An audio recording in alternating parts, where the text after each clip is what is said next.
มาทุกคนสิพามาเบิ่งซื้อโทรศัพท์มือสองมาเนาะอยู่นี่ เป็นกลายเป็นธงนี่150,000 150,000เนาะเบิ่งสิได้หยังแน่เพิ่นใส่ธงมาขายให้แต่เช้าๆกำลังตื่นนอนเพิ่นปลุกมาขายโทรศัพท์มือสองให้ว่าซั่นขายเป็นธงว่าเอาแนวใดอีกอันนี้วะมาทางไหนอีกนี่ โอ้ยหน่อยนี่สิเป็นอยู่บ่ทุกคนเอ้ยสิเป็นอยู่บ่นี่โคนมันยังรุ่นหยังน้อนี่เนาะเป็นยี่ห้อหยังของดีอยู่เด้อล่ะ โอ้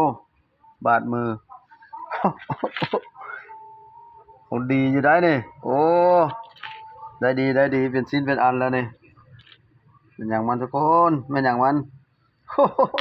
ของเป็นหยังหัวโอ้ยว่ะ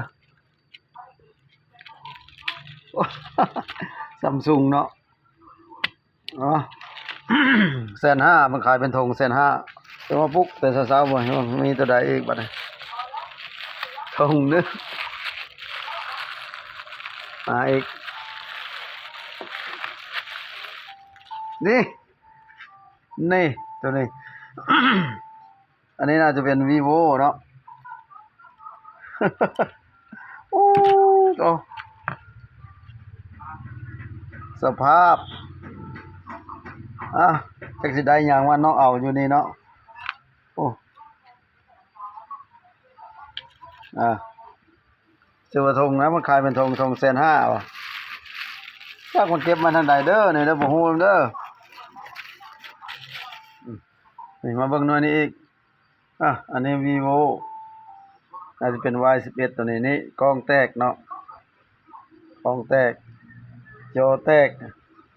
3หน่วยนี่แหละแล้วสิไปประกอบไปเช็คลองเบิ่งมันสิเป็นจังได๋สิเช็คตัวนี้ล่ะใครแน่นี่มาเช็คแล้วสิไปขายเลยประมาณขายประมาณ 300,000เนาะหน่วยนี้เนาะไผสิถ้าเอาก็ถ้าเอาเด้อ